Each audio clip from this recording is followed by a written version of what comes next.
सबसे ज़रूरी होती है वो होती है डीसी वोल्टेज और हमारी डीसी करंट। ठीक है, तो हमें ये दोनों को ही कैसे इस्तेमाल करना है ज़्यादातर टाइम, और इसमें आपको लगाना होगा।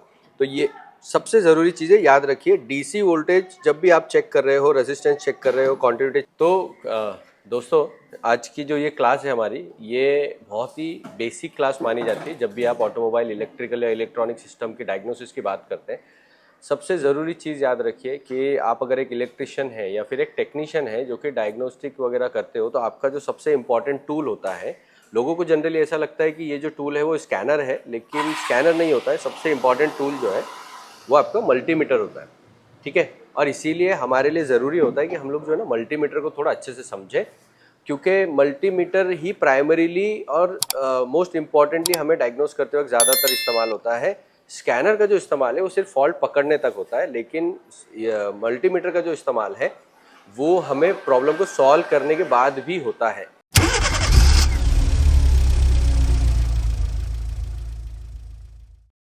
तो आज की क्लास में जो है मैं आप लोगों को एक तो वोल्टेज, देखिए हमारी जो 12 वोल्टेज या 24 वोल्टेज जो व्हीकल्स हैं, व्हीकल्स के अंदर सिर्फ दो ही चीज़ें आपको मिलती हैं।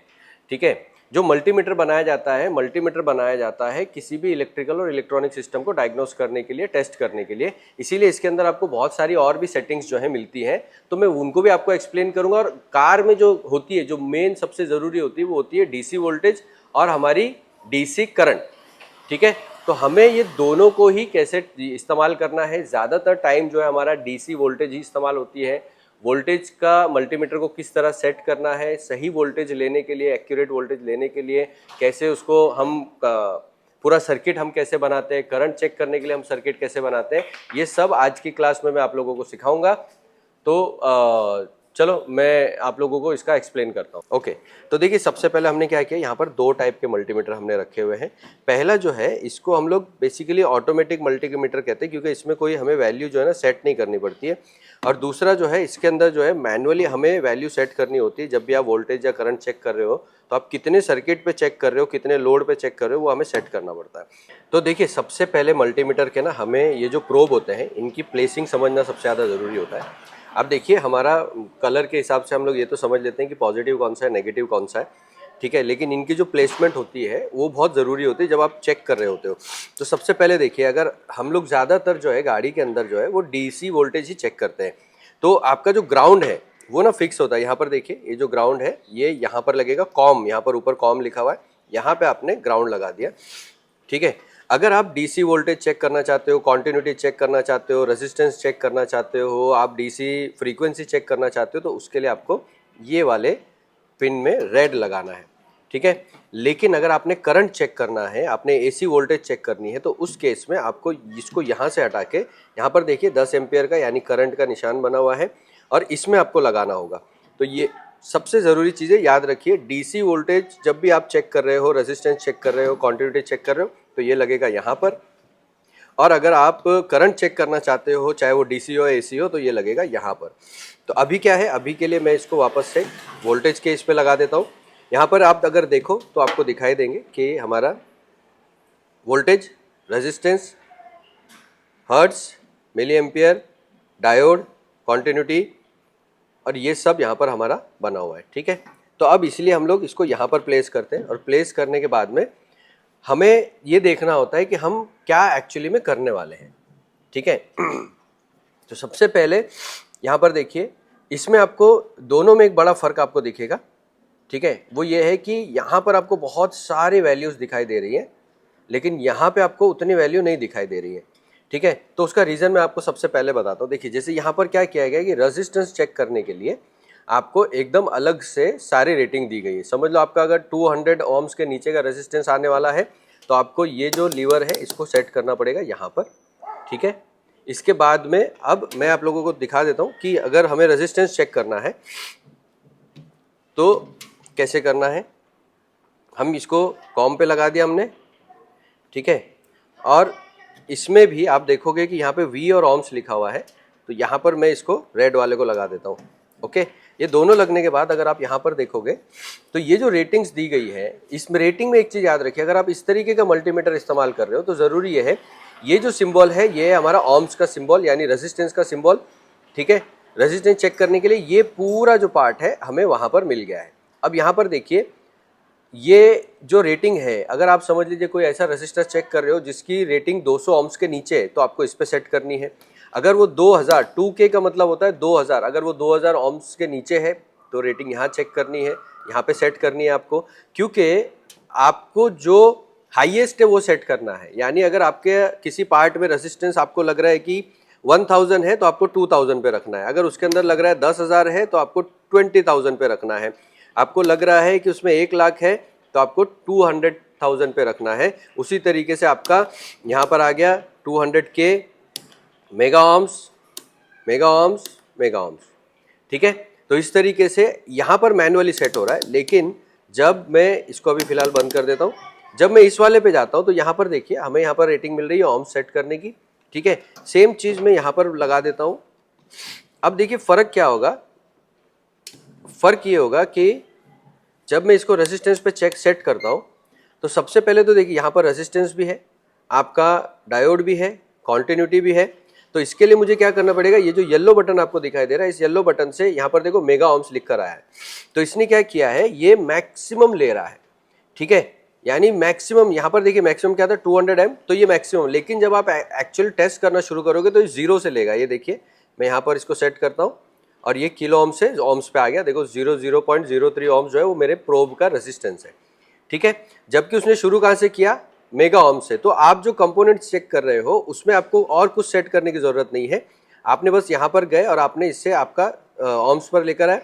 ये देखिए यहाँ पर ये मेरा सेट हो गया और ये मुझे ohms में दिखा दिया। यहाँ पर आपको छोटा सा ohms जो है ये दिखाई दे रहा होगा, देखिए यहाँ पर देखिए ये अभी ohms में आ गया है।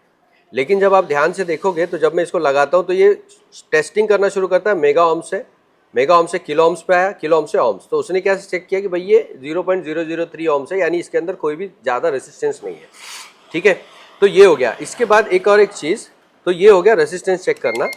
अब इसके बाद में मैं आपको एक एग्जांपल दे रहा हूँ कि क्या फ़र्क है दोनों में। समझ लीजिए कि आपको यहाँ पर कॉन्टिन्यूटी देखनी है, ठीक है। तो कॉन्टिन्यूटी के लिए क्या करना पड़ेगा, आपको यहाँ पे इसको सेट करना पड़ेगा। अभी ये जो मल्टीमीटर है हमारा बंद है, यहाँ पे सेट करोगे और ये हमें यहाँ पर,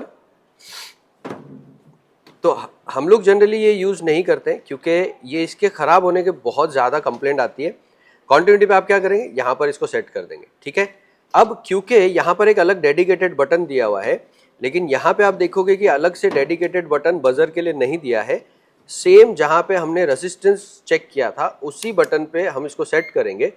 सेट करने के बाद यहाँ से हमें मोड चेंज करना होगा। तो यहाँ पर आप देखिए ये जो है हमारा वो मोड का सेलेक्ट यहाँ पर लिखा हुआ है, ये मोड का हमारा बटन है। मोड जब हम सेलेक्ट करेंगे तो यहाँ पर देखिए ये मेरा हो गया डायोड। तो अगर आप डायोड चेक कर रहे हो तो ये देखिए डायोड का निशान आ गया, डायोड चेक कर रहे हैं। अगर आप कॉन्टिन्यूटी चेक कर रहे हो तो देखिए यहाँ पर बजर का निशान आ गया और रेजिस्टेंस, क्योंकि हम लोग कॉन्टिन्यूटी में रेजिस्टेंस ही बेसिकली चेक होता है। और ये देखिए अब मैं यहाँ पे सेम बटन पे मुझे कॉन्टिन्यूटी भी मेरी चेक हो गई, रेजिस्टेंस देखिए एग्जैक्ट सेम है जो हम लोगों ने वहाँ पर चेक किया था, ठीक है। तो क्या हुआ कि दोनों में फ़र्क ये है कि आप यहाँ पर मैनुअली जो भी सेट करना चाहते हैं वो ये कर सकते हैं। दोनों में एज सच जो है बहुत ज़्यादा डिफरेंस होता नहीं है, पर जो डिफरेंस होता है वो होता है वैल्यू चेक करने के तरीके का, ठीक है। तो देखिए यहाँ पर मैं जो निशान यहाँ पर बने होते हैं उनको थोड़ा सा एक्सप्लेन कर देता हूँ। ये जो आप सबसे पहले देख रहे हो ये है हमारा AC वोल्टेज यानी ऑल्टरनेट वोल्टेज, और ये हमारा DC वोल्टेज यानी डायरेक्ट करंट वाला वोल्टेज। इसके बाद यहाँ पर आपके ohms आ जाता है। यहाँ पर देखिए ohms है, डायोड है, बजर है, ये कैपेसिटर है, ठीक है। यहाँ पे आपने तो चारों चीज़ें एक ही बटन पे यहाँ पर चेक हो रही है। जबकि अगर आप यहाँ पर देखोगे तो यहाँ पर ये सारी चीज़ें चेक करने के लिए आपको अलग अलग बटन जो है दिए गए। जैसे यहाँ पे बजर के ऊपर आप डायोड भी चेक कर सकते हो, आप यहाँ पर बजर पे कॉन्टिन्यूटी भी चेक कर सकते हो। रेजिस्टेंस चेक करने के लिए यहाँ पर आ गया आपका, यहाँ पर आ गया आपका कैपेसिटर चेक करने के लिए। और ये आपकी हो गई DC वोल्टेज, यहाँ पर हो गई आपकी AC वोल्टेज, ये आपका AC करंट और ये आपका DC करंट। अब अगर यहाँ पर आप देखो इस वाले में तो देखो यहाँ पर रेजिस्टेंस हमारा 20 ohms से 200 ohms से लेकर 200 मिलियन ohms तक। इसके बाद आ जाता है यहाँ पर आप फ्रीक्वेंसी चेक करेंगे, ये वाला जो पार्ट है आपका ये DC वोल्टेज का है। इसके बाद यहाँ पर आ गई AC वोल्टेज, यहाँ पर आ गया AC करंट, यहाँ पर आ गया DC करंट, और ये हो गया हमारा कैपेसिटर टेस्ट करने वाला ये वाला पार्ट, यहाँ से लेकर यहाँ तक, जो कि 20 नैनो फैराडे से लेकर आपका 200 माइक्रो फैराडे तक यहाँ पर रेटिंग दी गई है, ठीक है। इसके बाद में देखिए डायोड चेक करने के लिए ये है और यहीं पर बजर भी आपका चेक हो जाता है। बट यहाँ पर देखिए क्या डिफरेंस है। सबसे पहले आ जाता है हमारा AC वोल्टेज, फिर हमारा DC वोल्टेज। यहाँ पर चारों जो है एक ही बटन पे, उसके लिए आपको इस बटन को प्रेस करके आपको सेट करना होगा। जैसे सबसे पहले क्या आ रहा है, यहाँ पर देखिए रेजिस्टेंस है, मैं दबाता हूँ तो डायोड आ गया। नेक्स्ट में दबाता हूँ तो यहाँ पर कॉन्टिन्यूटी आ गई। नेक्स्ट में दबा रहा हूँ तो यहाँ पे आ गया मेरा कैपेसिटर। ठीक है, तो यहाँ पे मेरा कैपेसिटेंस टेस्ट हो जाएगा। तो चारों जो है वो एक ही बटन पे, इसके लिए आपको यहाँ पे मोड सेलेक्ट करना होता है। इसके बाद आ गई आपकी फ्रीक्वेंसी, यहाँ से आपकी फ्रीक्वेंसी चेक हो जाती है। इसके बाद आता है आपका AC DC करंट, और ये जो DC करंट है उसको चेक करने के लिए आपको मैंडेटरी यहाँ पे इसको लगाना होगा 10 एम्पियर्स पे, जिससे कि हम लोग करंट लीकेज वगैरह जो है वो सारा सब यहाँ पर चेक कर लेते हैं। ठीक है, तो यहाँ पे आते आते आपको प्रोब चेंज करना होगा। इसके पहले जो आपको प्रोब चेंज करने की ज़रूरत नहीं पड़ती है। ठीक है, इसके बाद में यहाँ पे जब आप आएंगे तो यहाँ पे देखिए आपका ये AC करंट, DC करंट ये रेटिंग से नीचे आ रहा है, और इसमें आप चेक करते हो टेम्परेचर। ठीक है, टेम्परेचर के लिए प्रोब अलग आते हैं। अगर आप इसी से टेम्परेचर चेक करना चाहते हो तो उसके लिए आपको अलग प्रोब लेने होते हैं। जनरली हमें जो है गाड़ी में टेम्परेचर चेक करने की ज़रूरत नहीं पड़ती, इसीलिए वो हम लोग यहाँ पर चेक नहीं करते। तो ये जो NCV आप देख रहे हो ये हमारे कार में यूज़ नहीं होता है, ये जनरली जो है ना घरों में यूज़ होता है, जहाँ पे से कहीं पे करंट अगर लीकेज हो रहा होता है तो ये जो सेंसिंग एलिमेंट यहाँ पर आप देखते हो, इस सेंसिंग एलिमेंट के जरिए यहाँ पर भी आपको देखने मिलेगा। हालांकि इसमें दिया हुआ नहीं है ये वाला, बस इसके अंदर सिर्फ ये ऑप्शन दिया है, अदरवाइज इसमें दिया नहीं है। ठीक है, तो ये जो सेंसिंग एलिमेंट है वो वायर के ऊपर से ऐसे घुमाएंगे तो हमें बता देता है कि कहीं पे करंट लीकेज अगर हो रहा है तो। हालांकि ये मल्टीमीटर में इतना इफेक्टिव होता नहीं है और ये हमारे कार में यूज़ नहीं होता है, इस चीज़ को याद रखिएगा। ठीक है, तो अब देखिए सबसे ज़रूरी चीज़ आती है कि अगर आपने किसी गाड़ी में सेंसर हो, एक्चुएटर हो, बैटरी वोल्टेज चेक करनी हो तो आपको यहाँ पर DC वोल्टेज पे रखना होता है। अब देखिए DC वोल्टेज यहाँ पर ये 0 ले रहा है, यहाँ पर वोल्टेज लिखी हुई है। आपकी जितनी भी वोल्टेज होगी आपको यहाँ पर सेट करने की ज़रूरत नहीं, जबकि अगर आप इस वाले में देखोगे तो इसमें क्या होगा, आपको 20 वोल्टेज, क्योंकि हमारा 12 वोल्टेज का सिस्टम है तो हम लोगों को 20 वोल्टेज पे चेक करना होता है, सेट करना होता है।